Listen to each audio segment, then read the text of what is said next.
বন্ধুরা, বর্তমানে ইউরোপের ভেতরে যা হয়েছে না তা এর আগে কখনো হয়নি। আসলে আপনারা সবাই জানেন, সদ্যই পিএম মোদি ইউরোপ যাত্রায় যান।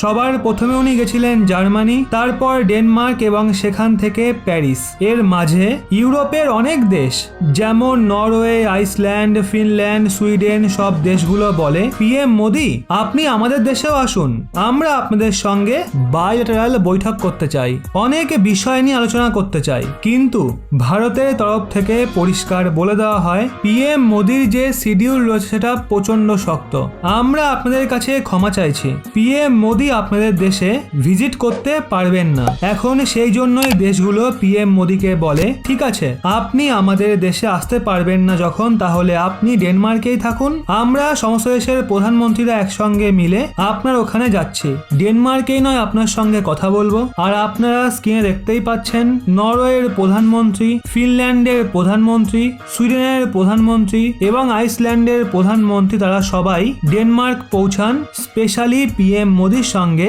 বাইলেটারাল বৈঠক করার জন্য। আর এর থেকে আপনারা বুঝতে পেরে গেছেন যে ভারতের ছবি আজও দুনিয়াতে কোথায় পৌঁছে গেছে। ইউরোপের দেশগুলো মানে ওই দেশগুলোর প্রধানমন্ত্রীরা দৌড়ে দৌড়ে আসছেন প্রধানমন্ত্রী মোদির সঙ্গে 10-20 মিনিটের জন্য হলেও বৈঠক করার জন্য।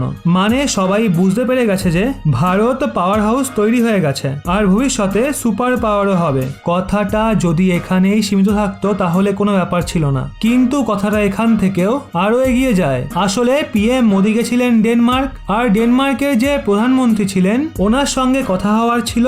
এর মাঝে ডেনমার্কের যে রয়্যাল ফ্যামিলি রয়েছে, মানে ডেনমার্কেও ব্রিটেনের মতো সিস্টেম রয়েছে, ওখানেও রয়্যাল ফ্যামিলি রয়েছে, তো ওনারাও তাদের প্যালেসে পিএম মোদিকে আমন্ত্রণ করেন, তাদের সঙ্গেও বৈঠক হয়। এর মাঝে ডেনমার্কের যে প্রধানমন্ত্রী রয়েছেন উনি পিএম মোদির সামনে অনেক বড় একটা দাবি রাখে, পিএম মোদিকে রিকোয়েস্ট করে রাশিয়াকে থামানোর জন্য। ওনারা বলেন, আমরা জানি আপনার রাশিয়াতে কেমন ইনফ্লুয়েন্স রয়েছে, রাশিয়া আপনার কথা শোনেও, এক্ষেত্রে আপনি এইভাবে রাশিয়াকে বোঝান যেন তারা ইউক্রেনের থেকে পিছু হটে যায়। আর দেখুন, এই রিকোয়েস্টের পেছনে কারণও ভীষণ ইন্টারেস্টিং রয়েছে।